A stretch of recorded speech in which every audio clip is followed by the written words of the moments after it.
Questions for Coach? Right down here, next to the right. Coach Dylan Ballard, Sea of Blue. Did you decide how long you're gonna give them to celebrate? I haven't. What do you guys think? I think I might give them till tomorrow. Do you think, I guess it is tomorrow. Yeah. What do you consider? Yeah, I haven't told them. What, give them till today? Give them tonight. Tonight, yeah. Midnight tonight. Midnight till, what is this? Is this already Monday? So Monday at midnight? Tuesday morning? Coach Devin said he'd already said it's after midnight, so this counts until Monday. Yeah, that's like, good thinking. Michael Epson, Fox 56. The moment that you shared with Reeves was pretty amazing. I've told you before, I'm not, a UK fan, I'm not from here. I felt the emotions in the entire place after that win, but that moment specifically, when you picked him up and you were just screaming to the heavens and Reeves was just crying, I mean, that was an amazing moment. Can you guys both talk about that? What'd you think, Reed? Tell them how you felt. Amazed and very happy. Yeah. And never felt anything like that in my life. I'll just never forget that moment. Guys, this is gonna be hard, but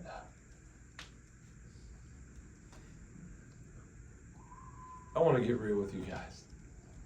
I cannot do this without Kristen. She is my rock, and coaches' wives do not get enough credit for what they have to go through. The 2022 was a really hard time for me. It was a really difficult time, and I want to share some things of why, and maybe you see a side of me that you haven't seen. Cole Stupp and Darren Williams both go down. I have as much respect for Cole Stupp as any pitcher that's ever pitched for me. He loved this place, he loved it, and he goes down, and so does Darren Williams. And I can tell you that one of the worst feelings as a coach is to have one of your players get injured. It crushes me personally, and it crushes this woman to my left. It's like these are her own kids. And we lost them for that year, and we really believed that we had a regional or super regional type team. And I'm gonna tell you this, we went on this great run, we were one win short. We finished fourth in the SEC tournament for the first time ever. It was the best finish, but we were one win short. But earlier in that year, I had some dark nights. Devin or Nolan paid me a compliment, and I did the best I could hold it together. But I was really crushed as a coach. I was hurting like I've never hurt before. And I can be hard-headed and I can be stubborn. Ask this woman. She'll tell you. But I was beat down. I was a beat down coach. And God taught me a valuable lesson.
With my hands lifted high, oh God, God belongs to you. And every fear I lay at your feet, I'll sing through the night, oh God, the battle belongs to you. And that's what I did. I just said, I'm done. Lord, this battle belongs to you. And from that day on May 15th, you can check the stats. In the regular season only, we have more wins than any team in the SEC since that day. You can't make this up. Only God can make this up. And people told me it would be impossible for Kentucky to make it to Omaha. I literally had people tell me that. And that day I surrendered, and this is what the Lord has done. Reeves knows a Bible verse for every letter in the alphabet. I'm a proud father of that. Reeves, what's your J Bible verse? Jesus what? Jesus looked at them intently and said, humanly speaking, it is impossible, but with God, anything is possible. And God taught me a lesson. It's not what you're playing for, it's who you're playing for. And I got done chasing this dream of Omaha, and I just said, I'm done. I'm not chasing that anymore, Lord. I want to play for you. It's not what you're playing for, it's who you're playing for, and that's what God taught me. So here we stand today. I give him all the honor and glory. To God be the glory. Amazing. Amazing. And I hope you appreciate my transparency because that was real. Coach, you talk about your faith. What was going through your head in those last 3 pitches? What were you saying to God? Like, I was just like, Lord, please bless these kids. Like, that's what I really was. Especially when Hoagie was out there, what all he has been through. I was just like, Lord, please bless these players. Please. And that your will be done. And Aaron Hogue, just a good friend of mine, he sent me a text a couple days ago, and he just reminded me that God was on his throne and that we would be fine regardless. And God already knows the beginning, the end. He already knows the whole story. This has all already been written, and I just trust him. I asked the pitchers earlier, can you just talk about their mentality this weekend, their toughness, 3 hits all weekend against one of the best offenses in the league? Yeah, and Mason was rolling today. He was rolling, and he got into trouble in the 4th, and they did a great job just grinding him. Their 2-strike foul balls, they did all that without a hit. They scored all those runs and got him for a ton of pitches, and it just got to a spot where he threw too many pitches in that inning. We had to make a change. But Dan Roselle has done a remarkable job with our pitchers from day one. And he gets them to be pitchers, not throwers. And that's what our guys did. For the last however many weeks, we've been pitching. We haven't been throwing. So, I give our players a lot of credit too for even recognizing the job that Dan has done, just calling the game. I mean, they had 2 hits today. I mean, they led, offensively, you guys know all the statistics where they led statistically. In the country now, there's 305 Division I schools, and they're leading the country in a lot of top 10 in a lot of offensive categories. And you only do that with really good players, a good game plan, and a coaching staff like Coach Roselle. He's had them ready. He had them ready. So Cam was fantastic. The job that Hoagie did, awesome. Ryan Hagenow came in, and we were going to use his changeup. That's how we were going to try to get their leadoff guy out. And James made a good play, got the ball in immediately, and next thing you know, Johnny came in and did what he does, just pumped a ton of strikes and got a huge punch out. But pitched and really defended at a super high level. Kind of expanding on Johnny, he didn't even pitch in the regionals. How big is it just for him to finally get his moment and come in and finish out well? Yeah, and our starters did such a good job the last 2 weekends. Our starters did amazing for the most part, and Cam's been our fireman, and he started throwing the ball as good as he's thrown, and same thing with Hoagie. But he's waited his turn, and boy, was he ready for that. Austin Cousineau, I'm so happy for him, a guy that loves Kentucky, to come here in the first year. And when we were bringing Johnny in, he came up to me in the dugout, and Cousy's like, do you remember what you told me about Johnny Hummel when we were recruiting him? And I said, yeah, I do. I said, do you remember? He's like, Coach, you told me that guy for the last year at the school he was at, he pitched with the game on the line. Every time that opposing coach gave him the ball, it was his job to hold it and stop it. And I said, yeah, I do remember that. He goes, he's going to get this done right here. He's going to get this done. It was what Cousy said, and sure enough, we did. Michelle Pansvik, UK Sports Network. Coach, you talk a lot about experiences these last 2 weeks. Start with the selection show. Reeves told us that he got baptized. The team came. Crowds you've never seen before at this park, and now you're heading to Omaha for the first time. Can you even describe it all? I can. These have been the best 2 weeks of my life. Yep. I don't know how you can make it better. we sat in this room 2 months, I guess, is today is it Monday? Yeah, 2 weeks ago. There we go. Still Monday. 2 weeks ago, we sat here and we had the whole team, and they did a selection show, and we were the number 2 national seed. Then this little dude stands up, and he invites the team to his baptism on Thursday. So then the whole team voluntarily, they didn't have to come. I told them 2 different times, guys, don't feel like you have to come. They show up. This dude gets baptized. Kristen and I both did it. And then we play Friday, we win. We play Saturday, we win. We play Sunday, we win. Then we have a great week of preparation and practice. We play Saturday, we win. We play Sunday or Monday night, and we win. It's just, I don't know. I don't know how you could have a better 2 weeks. As parents, for him to make the greatest decision he could ever make in his life, and then to give our fans and our players an experience they'll never forget. And Kristen was born in Omaha. When I first met her at Mississippi State, realized we share the same faith, and she was beautiful, and I said, where were you born? She was Omaha. I'm like, it's meant to be. It was meant to be. So the joke has always been to take her home. She was born on the Air Force Base there, and taking you home. Taking you home. So I'm also really happy for Mitch Barnhart.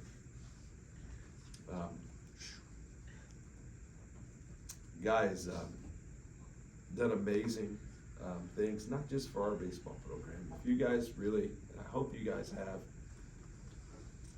he's the second longest tenured athletic director in the Power 5 conferences. Second longest. There's teams in our league that have been through 7 athletic directors. 7. And he has stood the test of time. And I always say he's been under a bunch of attacks, and I say his skin is so scarred over, you guys can't get him anymore because he's just so tough. But he built this place, this room you're sitting in, this facility. This is long before Nick Mingione ever came. He built this place and invested in it, and just envisioned this could be possible. And what he's done for all of our sports has been truly remarkable. And I'm really happy for him. I'm really happy for him. A few more. Coach Aaron Gershon from the Catspaws, can you just walk us through what you saw in Nolan's play from your vantage point at third? Yeah. And did you give him the stop sign? Like, All right, I'm gonna quote the players. They said he's crazy. Coach Minch didn't say that. Okay? Nolan is like super aggressive, and the guys call him crazy. Okay?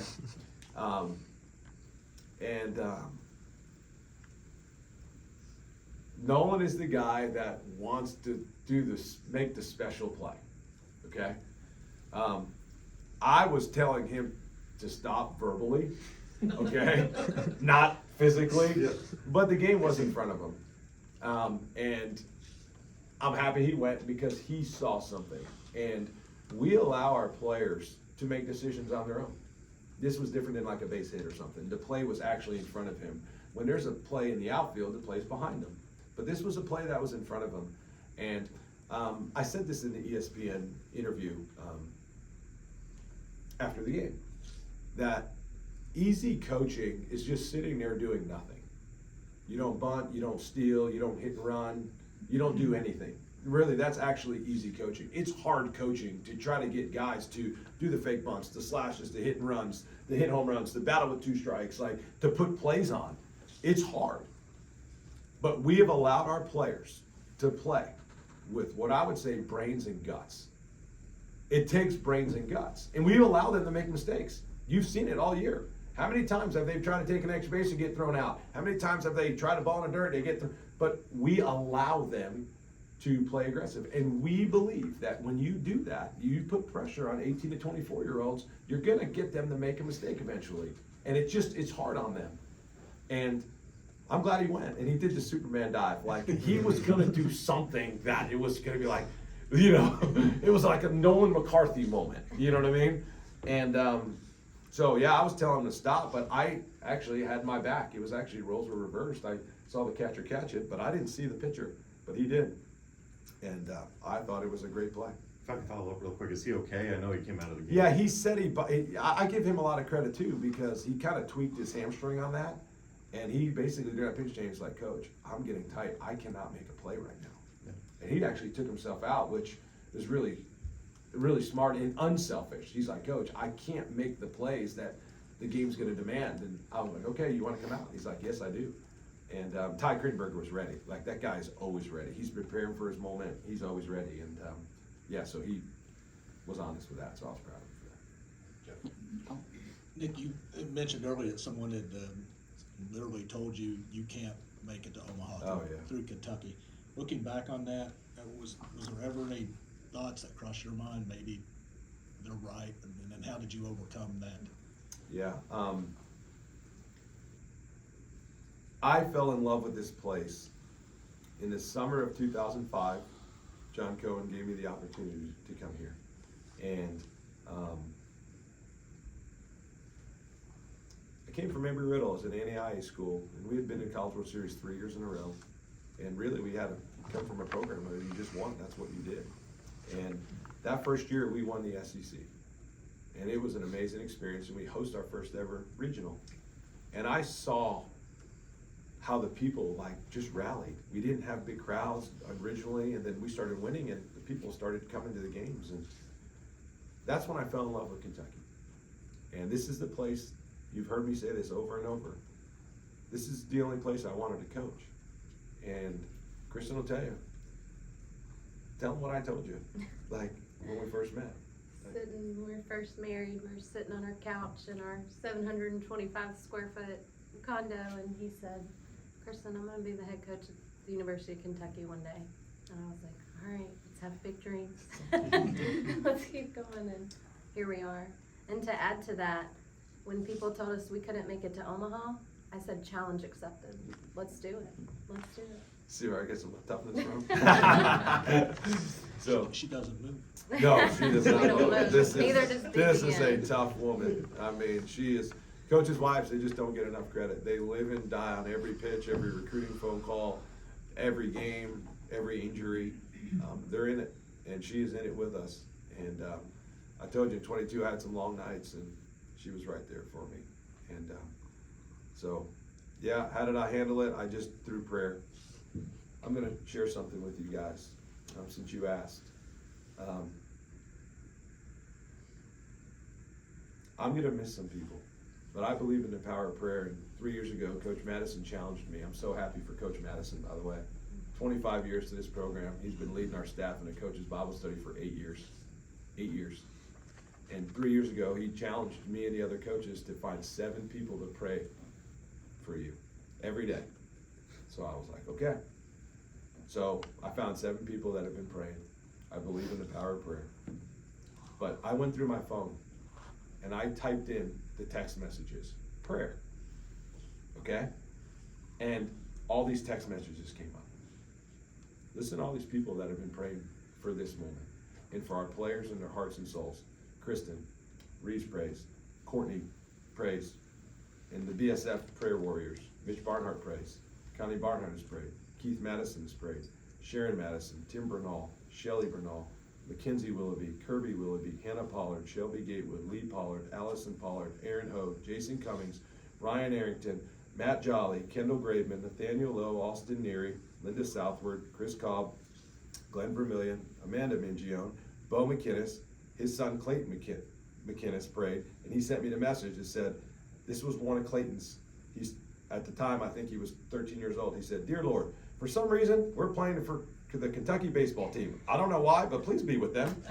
That's what it said on my phone. I loved it. Nikki McInnes, Jim Ellis, Matt Leo, Rick Avar, Diane Avar, Matt Minner, Joy Minner, Jason Crowder, Sean Umbrill, Eddie Grand, Robbie Ross, John Weiss, Scott Nickel, Keith Galloway, Mike Martin, Greg Williams, Todd Williams, Julie Williams, Doug Flynn, Bug Brown, Robin Lewis, Justin Lewis, Rich Maloney, Luke Wren, Wynn Harris, Chinook Tallwalker, Danny Steckler, Matthew Huther, Scott Drew, Steve Jude, Josh Walker, David Woods, Greg White, Michelle White, Pam Sykes, Matt Wallace, Steph Wallace, JP Blevins, Robin Thompson, Jake Sponsel, Scott Kappelman, Leslie Thomas, Josh Teeter, Josh Walker, our entire coaching staff, Dan Roselle, Melissa Roselle, Brock Dowd, Austin Cousineau, Nick Amorati, Carolina Amorati, Trevor Fitz, Abby Fitz, Richie Wells, Logan Salo, Sid Salo, Gardenside Baptist Church, Ashley Geiger, and Chris Morgan.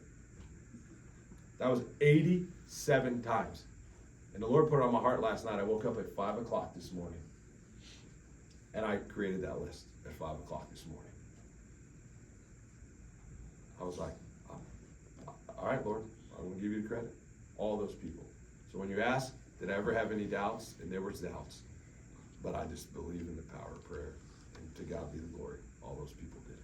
Yeah, couple more quick ones, Dick, and then down here. Nick, in your opening statement, you talked about your players and their love for one another. How does that manifest itself, number one? And number two, why is that so important? Because teams have won fighting with, I mean, you know, they're all Oh, yeah. with A's and all that. But why is that so